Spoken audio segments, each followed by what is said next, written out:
Hello and welcome to SM learning curve. Bill of exchange को आगे बढ़ाते हैं। पिछले लेक्चर्स में हमने देखा था कि journal entries different different situation में पास की गई। अब तक हमने दो सिचुएशन देखी थी जिसमें रिटेन बिल, जो ड्रॉवर के पास रिटेन बिल है वो ऑनर होता है तो क्या एंट्रीज देखी थी हमने। फिर रिटेन बिल हम जब डिसऑनर होता है तो क्या एंट्रीज देखी थी। आज हम पढ़ेंगे जो बिल है वो डिस्काउंटेड बिल है, वो ऑनर होता है तो क्या एंट्रीज होती है। ठीक है, सबसे पहले एक बार ब्रीफली मैं वापस से इस बात को बताता हूं कि डिस्काउंटिंग होता क्या है। देखिए, ड्रॉवर के पास एक ऑप्शन है, जैसे बिल एक्सेप्ट हो जाता है और ड्रॉवर के पास बिल वापस आता है तो ड्रॉवर हो सकता है, अगर उसे पैसों की जरूरत है, उसको उसे फंड की जरूरत है तो वो इस बिल को बैंक को दे देता है, बैंक के पास डिस्काउंट करा देता है और बैंक उसे उस बिल का पैसा दे देती है। अब बैंक बिल का कितना पैसा देती है? बैंक नॉर्मली जो अपना इंटरेस्ट या कमीशन है वो काट के उसे ड्रॉवर को पैसा दे देती है, एक नॉमिनल अमाउंट जो है। आपको एग्जाम में क्वेश्चन में आपको नॉर्मली परसेंटेज देगा और आपको बिल को जो डिस्काउंट का जो अमाउंट है वो कैलकुलेट करना होगा। ठीक है, सो हम देख रहे हैं कि अगर बिल डिस्काउंट हुआ है और बिल ऑनर हुआ है तो क्या एंट्रीज होगी। ठीक है, सबसे पहले हम क्वेश्चन को देख लेते हैं कि क्वेश्चन क्या है। ये क्वेश्चन नंबर थर्ड है। Mister Arun sold goods to mister Suresh on 1st of January 2019 फॉर ₹2 lakh. On 5th of January 2019, Mr. Arun draws the bill for 3 months after date. Bill accepted on 8 of January 2019। देखिए, इसमें दो date दी, in fact तीन date है। एक तो है 1st of January 2019, जिस डेट में जो सेल और परचेज का ट्रांजैक्शन हुआ है। उसके बाद एक और डेट दी है 5th of January 2019। इस डेट में ड्रॉवर ने बिल को बनाया है, ड्रॉ किया है। ठीक है, और एक डेट दी है 8 of January 2019 जिसमें ड्रॉवी ने बिल को एक्सेप्ट किया। ठीक है, सो अगर हमें अगर ड्यू डेट का कैलकुलेशन करने कहा गया, देखिए 3 मंथ का बिल है। सो हमने देखा था ड्यू डेट का जो कैलकुलेशन है वो कैसे किया जाता है। तो ये है आफ्टर डेट वाला बिल है, आफ्टर डेट है। तो आफ्टर डेट में ड्यू डेट का कैलकुलेशन हम बिल डेट से पकड़ते हैं। जो बिल डेट है वहां से 3 मंथ्स को हम कैलकुलेट करते हैं। तो बिल डेट यहाँ पर है 5th of January 2019। ठीक है, सो यहाँ से 3 मंथ होगा। सो 5th of January से 3 मंथ होगा, 5th of February, 5th of March and 5th of April। तो एक नॉमिनल डेट आएगी वो 5th of April होगी, उसमें 3 दिन का ग्रेस पीरियड ऐड होगा। तो हमारी जो लीगल ड्यू डेट आएगी वो 8 of April 2019 आएगी। देखिए यहाँ पर ये वाले क्वेश्चन में डेट दी गई है। सो आपको अपनी जर्नल एंट्री में डेट करेक्टली मेंशन करना होगा, अदरवाइज आपके मार्क्स कट सकते हैं। ठीक है, सो 8 of January को मिस्टर अरुण ने बैंक के पास ये बिल को डिस्काउंट करा दिया एट 10% पर एनम। देखिए 10% पर एनम लिया हुआ है, मतलब जो इंटरेस्ट का जो डिस्काउंट का रेट है वो 10% है, बट आगे पर एनम है, मतलब पर ईयर दिया हुआ है। ठीक है, पर ईयर। और ये जो बिल है वो 3 महीने का बिल है। ठीक है, तो हमें क्या करना होगा, पूरे साल के लिए 10%, फुल ईयर के लिए 10%। सो 3 मंथ्स के लिए कितना इंटरेस्ट होगा वो हमको कैलकुलेट करना होगा। ठीक है, मैं इसका कैलकुलेशन आपको थोड़ी देर बाद बताता हूँ। सो हम स्टार्ट करते हैं। दो बुक्स हमें बनानी है, एक ड्रॉवर की बनानी है और दूसरी ड्रॉवी की बनानी है। ठीक है, सो सबसे पहले इस क्वेश्चन में सेल और परचेज दिया हुआ है तो उसकी एंट्री आएगी। फर्स्ट एंट्री डेट आएगी, मैं ड्रॉवर की एंट्री पास कर रहा हूँ 1st January 2019।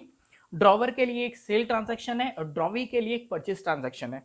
क्रेडिट सेल है, सो एंट्री क्या आएगी, किसकी बुक में आएगी, मिस्टर अरुण की बुक में, जो कि ड्रॉवर है। मिस्टर अरुण की बुक में आएगी debtors account debited to sales account. Debtor कौन है, मिस्टर सुरेश है, तो आएगा mister Suresh account debited to sales account. ठीक है, अमाउंट होगा 2 lakh debit, 2 lakh credit. Okay, next drawee की बुक में एंट्री क्या आएगी, सेम डेट 1st January 2019। यहां परचेज की एंट्री आएगी। सो क्रेडिट परचेज की एंट्री क्या होती है? क्रेडिट परचेज की एंट्री होती है purchases account debited to creditor account, और क्रेडिटर कौन है? क्रेडिटर है mister Arun. Mister Arun is a creditor, ठीक है। देखिए वापस से मैं रिपीट कर रहा हूं, जो मिस्टर अरुण है वो सेलर है, सेलर है मतलब क्रेडिटर है, और मिस्टर सुरेश जो कि बायर है, बायर है मतलब डेटर है, ओके। मिस्टर अरुण क्रेडिटर है, ओके, सेलर है, उन्होंने बिल बनाया इसलिए वो ड्रॉवर बन गए, और मिस्टर सुरेश जो कि बायर है, ओके, मिस्टर सुरेश डेटर है, उन्होंने बिल एक्सेप्ट किया इसलिए मिस्टर सुरेश ड्रॉवी हो गए। क्लियर है? Next entry, 5th of January को बिल ड्रॉ किया गया है, बिल ड्रॉ किया गया है, और 8th ऑफ जनवरी को बिल एक्सेप्ट किया गया। अब इन दोनों डेट में से एक डेट आएगी, कौन सी डेट आएगी? बिल जिसमें बिल की एंट्री होगी, ओके, बिल की जो बिल रेस होता है उसकी एंट्री होती है। तो देखिए दो बिल में से दो डेट में कौन सी डेट होगी? तो हमें ड्यू डेट को याद करना है। ड्यू डेट में हमने किया था अगर आफ्टर डेट है तो बिल डेट पकड़ी जाएगी, तो हम बिल डेट पकड़ेंगे, तो 5th ऑफ जनवरी में एंट्री होगी।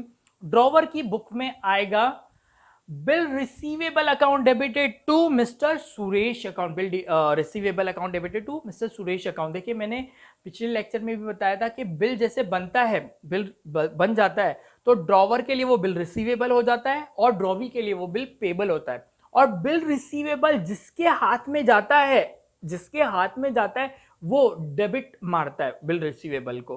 क्लियर है? और अगर जिसके हाथ से बिल रिसीवेबल जाता है वो क्रेडिट मारता है। तो बिल रिसीवेबल किसके पास है? ड्रॉवर के पास है, और ड्रॉवर के पास बिल रिसीवेबल आ रहा है तो उसको डेबिट मारूंगा मैं, ठीक है। तो एंट्री होगी बिल रिसीवेबल अकाउंट डेबिट किसके पास से आ रहा है? सुरेश के पास आ रहा है, तो टू सुरेश अकाउंट। क्लियर है?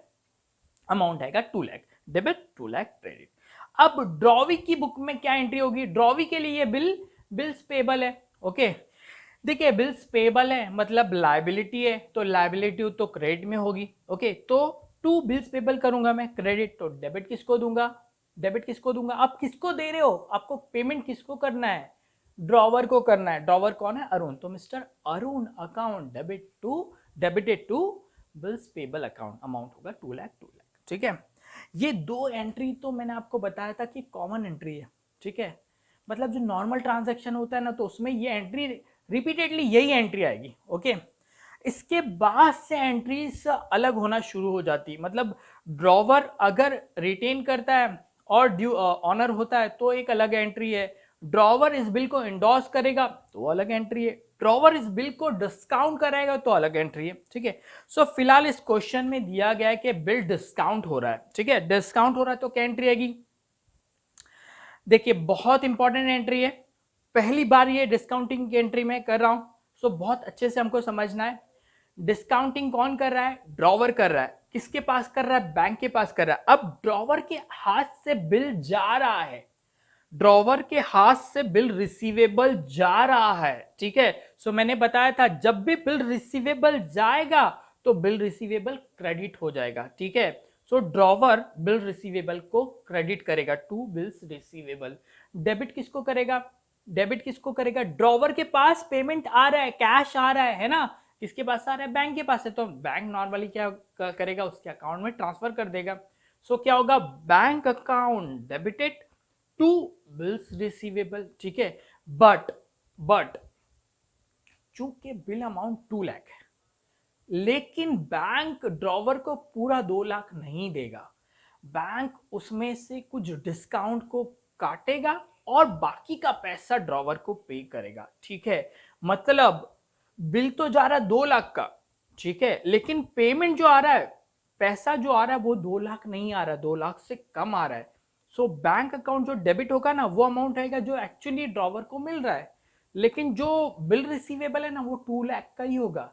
तो पता है, पहले हम एक काम करते हैं कि ये डिस्काउंट को कैलकुलेट कर लेते हैं कि बैंक कितना डिस्काउंट काटेगी।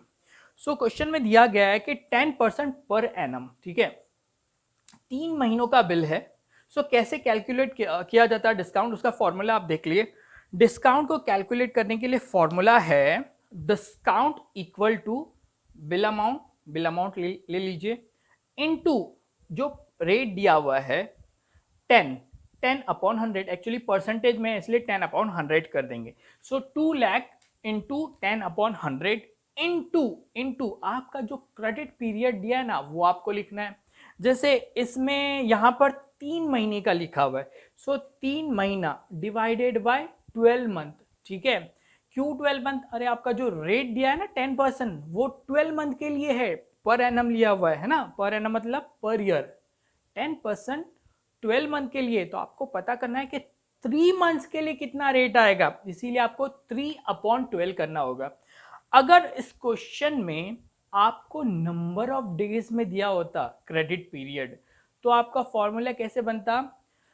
बिल अमाउंट इनटू जो रेट है अपॉन 100 इनटू जो नंबर ऑफ डेज है डिवाइडेड बाय 365, ठीक है। आपको ये अगर ईयर में दे रहा है तो डिवाइड आप 12 से करोगे, अगर नंबर ऑफ डेज में दे रहा है तो डिवाइड आप 365 से। एक साल में 365 डेज होता है, ठीक है।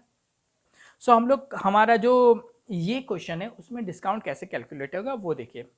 सो हमारा बिल अमाउंट है 2 लाख इंटू 10% दिया है इंटू 10/100 इंटू 3 मंथ्स दिया हुआ है तो 3/12। ओके, सो हमारा जो डिस्काउंट का अमाउंट आ रहा है वो है 5000। ओके, मतलब 5000 बैंक डिस्काउंट कट करेगी और बाकी का जो 1,95,000 है वो ड्रॉवर को पे करेगी। ओके, सो अब देखिए एंट्री क्या बनेगी, बैंक अकाउंट डेबिट 1,95,000, ठीक है, क्योंकि ड्रॉवर को उतना कैश आ रहा है, पेमेंट आ रहा है। टू बिल रिसीवेबल, कितने का जा रहा है बिल रिसीवेबल? 2 लाख का। तो डेबिट में 1,95,000 है और क्रेडिट में 2 लाख है, मतलब 5,000 का डेबिट में डिफरेंस आ गया, ठीक है। ये डिफरेंस किस लिए आया? डिस्काउंट। तो डिस्काउंट को हमको डेबिट करना होगा। तो फाइनल एंट्री बनी bank account debit 1,95,000, discount account debited 5,000 to bills receivable account ₹2 lakh. क्या ये फॉर्मूला ये एंट्री आप लोगों को समझ में आ गई? नेक्स्ट है, देखिए अब ड्रॉवी की बुक में बात करते हैं। ड्रॉवी की बुक में डिस्काउंट की कोई भी एंट्री नहीं आएगी। क्यों नहीं आएगी? अरे ड्रॉवर ने बिल किसी को भी दिया, ड्रॉवी को क्या करना है? ड्रॉवी क्यों एंट्री पास करेगा? ठीक है, तो ड्रॉवी की बुक में नो एंट्री। फिलहाल मैं यहाँ पर नो एंट्री लिख रहा हूं, लेकिन एग्जाम में आपको यहाँ नो एंट्री नहीं लिखनी है। ये आपकी अंडरस्टैंडिंग के लिए है कि डिस्काउंट की जो एंट्री होती है ना वो ड्रॉवी की बुक में नहीं आएगी। क्लियर है? अब आगे बढ़ते हैं। अब बात आ रही है ड्यू डेट की, ठीक है। ड्यू डेट पे बिल ऑनर हो रहा है, ड्यू डेट कब है? ड्यू डेट है, हमने अभी कैलकुलेट की थी, ड्यू डेट है 8 अप्रैल 2019 को, ठीक है।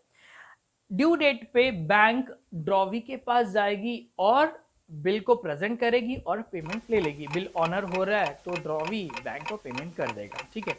ड्रॉवर की बुक में क्या आएगी एंट्री? क्या आएगी एंट्री? सोचिए क्या आएगी, सोचिए क्या आएगी एंट्री? कोई एंट्री नहीं आएगी ड्रॉवर की बुक में। क्यों नहीं आएगी ड्रॉवर की बुक में? अरे ड्रॉवर की बुक में तो बिल रिसीवेबल ऑलरेडी कैंसिल हो चुका है। देखिए सेकेंड एंट्री में बिल रिसीवेबल डेबिट हुआ था और थर्ड एंट्री में बिल रिसीवेबल क्रेडिट हो चुका है। तो बिल रिसीवेबल तो खत्म हो चुका है और ड्रॉवर को ऑलरेडी बिल का पेमेंट आ चुका है। तो ड्रॉवर फिर से एंट्री क्यों पास करेगा ड्यू डेट पे? मतलब कि अगर बिल डिस्काउंट हो रहा है तो ड्यू डेट पे ड्रॉवर कोई एंट्री पास नहीं करेगा, ठीक है। सो मैं यहां फिलहाल लिख रहा हूं नो एंट्री, ठीक है, बट एग्जाम में ये नहीं लिखना है आपको। क्लियर है? एंट्री किसके बीच में पास होगी? बैंक एंट्री पास करेगा और ड्रॉवी एंट्री पास करेगा, ड्रॉवर बिल्कुल भी एंट्री पास नहीं करेगा, ठीक है। ड्रॉवी की बात कर रहा हूं, ड्रॉवी ड्यू डेट पे एंट्री क्या पास करेगा? बिल ऑनर हो रहा है तो ऑनर की एंट्री क्या पास करेगा? ड्रॉवी बैंक को पेमेंट करेगा, ठीक है। सो ड्रॉवी बैंक को कैश देगा या फिर चेक देगा। तो कैश या चेक को ड्रॉवी क्रेडिट करेगा और डेबिट किसको करेगा, बिल्स पेबल को। तो एंट्री आएगी bills payable account debited to cash oblique bank account. Amount होगा 2 लाख ड्रॉवी बैंक को 2 लाख देगा। क्या ये एंट्री आपको समझ में आ गई? ठीक है। इस तरह हम लोगों ने ये अगली सिचुएशन जो थी कि डिस्काउंटेड बिल ऑनर है उसे कंप्लीट किया। ओके, नेक्स्ट लेक्चर में हम देखेंगे डिस्काउंटेड बिल डिसऑनर होता है तो क्या एंट्रीज पास होती है। ठीक है, फिलहाल के लिए इतना ही। Thank you.